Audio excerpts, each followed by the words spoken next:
Почему элиты еще не свергли Путина? Так звучит вопрос, проходящий через все статьи, книги, ролики и комментарии каждого, кто всерьез задумывается о России и ее будущем. Ведь все совершенно понятно и просто. До 24 февраля 2022 года Путин был счастливой звездой для высшей российской бюрократии и крупнейшего бизнеса. Он не просто поощрял, он изо всех сил способствовал их обогащению. Он никак не препятствовал выводу активов и вывозу семей в страны развитой демократии с последующей в них легализацией. Он позволял получать все лучшее ото всех систем.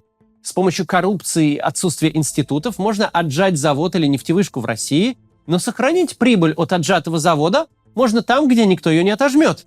Там, где низкий уровень коррупции и независимый суд. И действительно, кто в своем уме пошел бы свергать курицу, несущую золотые яйца? Но теперь-то все изменилось. Теперь Путин не приносит ничего, кроме проблем. Так каким же образом режим уже 1,5 года умудряется выстоять? На этот вопрос есть много ответов, но сегодня разберем самый главный – страх.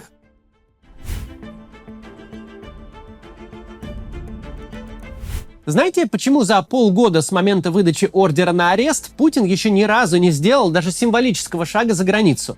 Даже в какой-нибудь ультралояльный Кыргызстан? Потому что он очень хорошо понимает одну простую истину.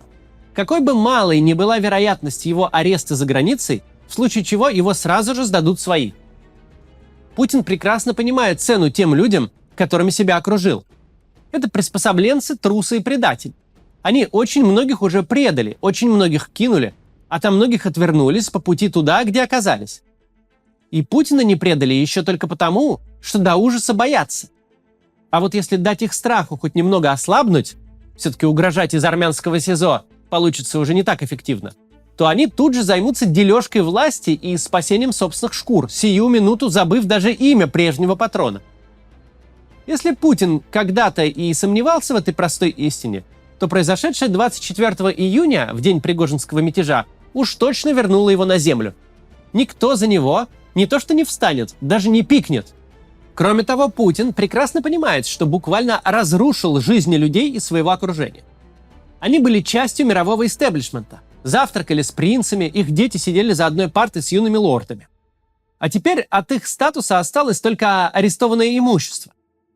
Сидеть под кондиционером в Дубае, без прав, гарантий и планов на будущее – их лучший выбор.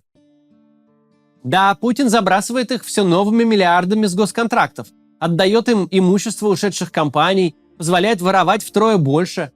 Но что толку-то с этого всего, когда тебя в зашей выгнали отовсюду, где ты хотел и мог безопасно и с гарантией передать все это детям?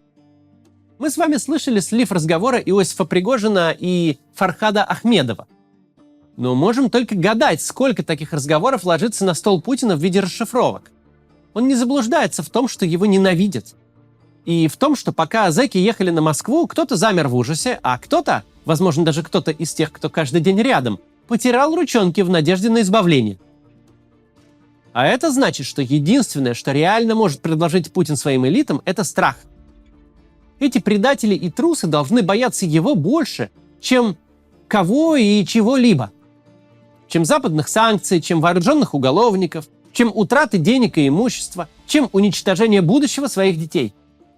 Залог его выживаемости в том, чтобы постоянно демонстрировать: «Я пойду на все. Я убью любого. Вы со мной до конца, хотите того или нет. Мы либо вместе выплывем, либо вместе подохнем». Каждого, кто решит втихаря свинтить с лодки, догонит пуля в спину. И это работает.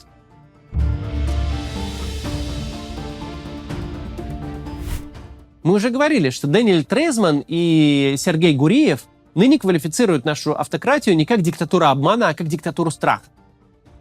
Но не стоит понимать это слишком узко. Не нужно понимать это только применительно к гражданам. Для элит все тоже изменилось. Теперь режим для них – это не диктатура богатств, не лояльность в обмен на бесконечное и безнаказанное обогащение. Это та же диктатура страха – лояльность в обмен на жизнь. Причем в случае элит страх имеет под собой куда более реальные основания. Поговорим об этом после небольшой рекламы. Сотни людей приезжают в Америку за своей мечтой – строить бизнес, придумывать стартапы, зарабатывать деньги и ловить, что называется, свою волну. Если это и ваша мечта тоже, то вот самый доступный способ переехать в Штаты уже в этом году – языковые курсы. Получить студенческую визу F1 гораздо легче, чем туристическую. Требований меньше и дают ее быстрее. При этом находиться на территории США вы можете, пока продолжаете обучение, хоть несколько лет. Семью и детей тоже можно взять с собой. Они получат визу F2. Сможете открыть счет в американском банке, арендовать жилье и автомобили, или даже открыть собственный бизнес. Виза F1 не является иммиграционной, однако ничто не мешает вам уже в Америке получить другой статус. Такой способ попасть в США работает для людей любого возраста, будь вам хоть 22, хоть 72. Про 72 без шуток. У компании A&K был такой клиент, который недавно успешно приехал в школу Лос-Анджелеса. Уровень вашего языка тоже может быть любым, а визовая история не важна. У A&K более 700 успешных кейсов получения такой визы только за прошлый год. Компания сотрудничает с языковыми школами, стоимость обучения в которых начинается от $350 в месяц, а уроки занимают всего 18 часов в неделю. Основатели A&K сами приехали в Америку по такой визе более 5 лет назад, а теперь помогут и вам. Приехав в США с их помощью, вы не останетесь одни, но окажетесь в сплоченном комьюнити студентов, которые вместе проводят время, снимают жилье, путешествуют и выручают друг друга в сложных ситуациях. В описании вы найдете бесплатный гайд про то, как получить визу F1 и прокачать свой английский в Америке. Также я оставлю для вас ссылку на WhatsApp. Так вы сможете оперативно связаться с командой A&K и узнать обо всех этапах подготовки, подобрать подходящий вам город и получить ответы на ваши вопросы. Обязательно пишите. Продолжим. Надеюсь, вы не перематывали. Мы говорили, что в случае элит страх имеет под собой куда более реальные основания, чем в случае рядовых граждан. Нашему режиму еще очень далеко до массовых репрессий. Он просто не может их себе позволить, под них нет нужного аппарата. Попасть под каток репрессий для обычного гражданина, если он не какая-то большая оппозиционная звезда, сродни тому, чтобы быть съеденным акулой. На миллионы антивоенных постов, на десятки тысяч людей, выступивших в разное время против войны, счет уголовных дел идет на сотни. Репрессии в отношении граждан России идут совершенно рандомным образом. Кто оказался под фонарем, тот и виноват. Чей комментарий ВКонтакте попался на глаза товарищу майору, тому и протокол за дискредитацию. А на 10 тысяч других постов никакой товарищ майор не нашелся, и там никакого дела не возникает. В некотором роде парадокс. Ведь получается, что для граждан наш режим – это все еще диктатура обмана. Только она рядится не в либерального экономиста и не обещает процветания, а надевает сталинский мундир и пытается раздуть из себя свирепый тоталитаризм, вовсе им не являясь. Тем более, что рядовых граждан государства, за редчайшим исключением, будет преследовать методами легального насилия. Самолет все-таки с теми, кто выступил против войны, пока не сбивают. При таком раскладе худшая для рядовых граждан перспектива – это сесть в тюрьму. У элит все иначе. Их страхи имеют под собой куда более реальные основания. Они имеют дело с убийцей. Не в смысле оппозиционного лозунга «Путин – убийца», а в смысле прямом.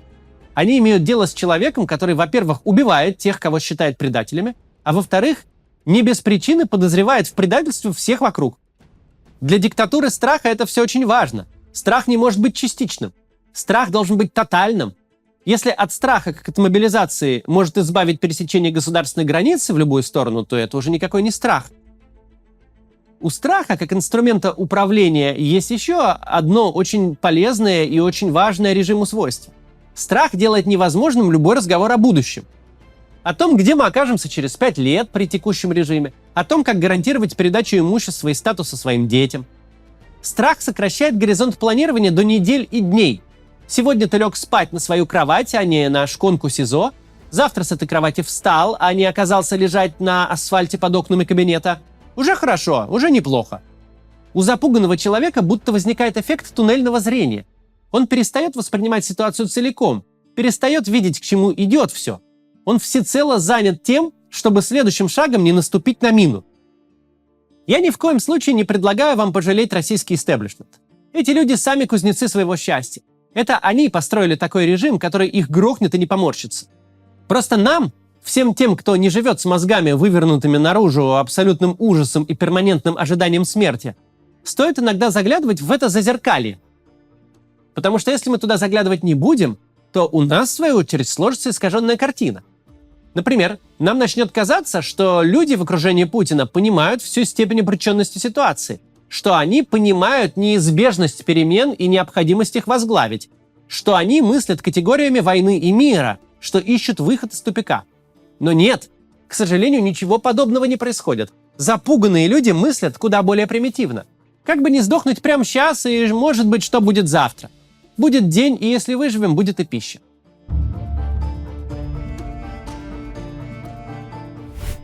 Кажется, это какие-то обреченные рассуждения. Действительно, с одной стороны, представляешь диктатора, который до ужаса боится предательства своих элит и кровно заинтересован подпитывать их страх, а с другой — элиты, которые и без намеков трясутся, как осиновый лист. Это все, если так описывать, выглядит как безвыходная ситуация. Ситуация, где невозможен никакой внутриэлитный переворот, потому что все парализованы страхом. Но это не совсем так. Если ты пытаешься кого-то запугать, то вызываемый тобой ужас должен быть тотальным. От него не должно быть шанса убежать. Уже это проблема. Но более того, ужас этот должен быть бесконечным. Его нужно постоянно подпитывать. Если кто-то подчиняется только потому, что ты держишь его за глотку, то надо, во-первых, держать очень крепко, так, чтобы можно было задушить движением мизинца, если что. А во-вторых, хватку ни в коем случае нельзя ослаблять даже на минуту. Источник страха не может позволить себе слабости. Возвращаемся к истории с ордером МУС, который закрыл для Путина границу. Нескольких дней хватит, чтобы люди, годами жившие в липком ужасе, вдруг поняли: сейчас нам ничего не грозит. Сейчас нас не накажут. Система без Путина парализована. Никто не отдаст приказ, и никто его не выполнит. Нескольких дней хватит, чтобы вся эта трусливая братья подняла затекшую шею и принялась за свой страх мстить. Момент слабости может произойти когда угодно и выглядеть как угодно. Единственное условие, которому он должен соответствовать: всем должно быть очевидно, что Путин не контролирует ситуацию, что система предоставлена сама себе. Таким моментом было 24 июня, но слишком рано закончилось. Таким моментом может стать большое поражение на фронте с частичной или полной утратой контроля над армией.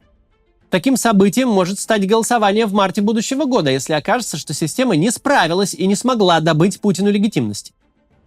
Этим моментом может стать новое вооруженное восстание или внезапные массовые митинги, которые не удается разогнать. Суть проста. Если он не самая большая угроза в моменте, если в моменте нужно бояться кого-то, кроме Путина, то Путина бояться не нужно. Переводчик и блогер Александр Куликов недавно раздобыл чудесную английскую идиому: нервничать, как длиннохвостый кот в комнате полной кресел-качалок. Наш режим сейчас ровно в таком положении. Он сам себя загнал в комнату, где рано или поздно ему прищемит хвост. Где угрозы только нарастают. Где сколь угодно случайное событие может повлечь катастрофу. Причем чем дальше, тем больше в этой комнате кресел-качалок, тем большим надо жертвовать и на большие риски идти, только чтобы продолжить войну. В прошлый раз хвост едва не прищемили от силы 5000 наемников, беспрепятственно шедших на Москву. Продлись этот бунт чуть дольше, и вполне возможно, что прям брать Москву и не пришлось бы. Просто кто-то бы понял, что Пригожина он боится больше, чем Путина, и на этом бы все и закончилось. Как это будет выглядеть в следующий раз, мы не знаем. Знаем мы только одно: надо использовать любые возможности. У нас с вами не такое уж и большое кресло. Кресло это пока далековато от хвоста нашего пожилого режима. Но мы должны раскачивать его настолько сильно, чтобы если хвост окажется вдруг рядом, то точно чтобы не ускользнул. Если что, мы любим котов, это метафора. Какое это будет событие, мы не знаем. Будет оно запланированным, как процедура, называемая выборами президента, или совершенно случайным. Но мы должны за каждым таким моментом следить. А самое главное, ни при какой безопасной для себя возможности не отказываться от участия в том, чтобы сказать: дорогие друзья, Путин для вас бесконечно опасен, но ничего не делать еще опаснее. Наша задача в том, чтобы убеждать общество и всеми силами менять его настроение, показывать, что у Путина на самом деле нет никакой заметной поддержки. Если нам любым способом удастся этого добиться, то и элитам тоже это даст понять, что Путин – самая большая их проблема, но не самая большая угроза. Перед тем, как завершим, небольшое пояснение по поводу вчерашнего ролика. Я, конечно же, не считаю врагом Михаила Ходорковского. Он важный и ценный союзник для оппозиционных сил.